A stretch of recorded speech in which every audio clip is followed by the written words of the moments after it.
There are a lot of wonderful videos out there explaining the specs of the cameras and the lenses, but I'm a visual guy. I want to see video output. I chose the Sony a6700 because it fit my personal need. The body camera matters, but it's the lens that shapes the image, and the Sonys have a wonderful lens ecosystem. I chose the Sony lens, the 16mm f1.8, simply because it emulates the iPhone focal length.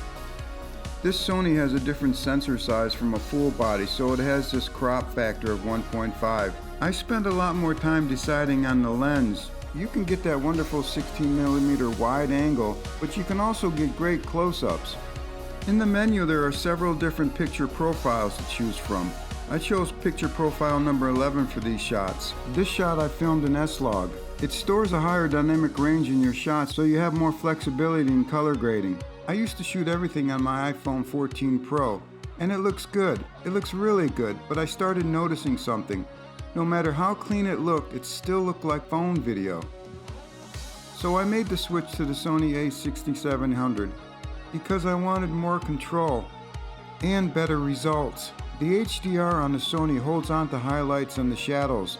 Another huge factor for me choosing the Sony was the autofocus. On the iPhone it's good, but on the Sony it's locked in.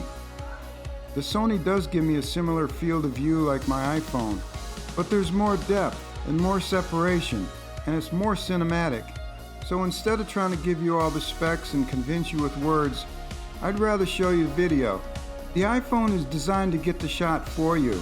The Sony lets you create the shot. Bright skies aren't blown out and shadows still have detail. It's just a better balance. Setting my aperture ring to 4 gives me a deep depth of field. S-Log footage is designed to capture the bright spots and the dark spots at the same time. When color grading, you have a lot more control. Cinematic footage is subjective. It's basically what you want, and color grading in S-Log gives you the ability to set the mood that you're looking for.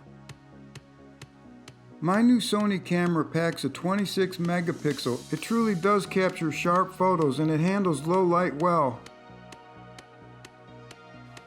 I could talk about specs all day, but this is the difference.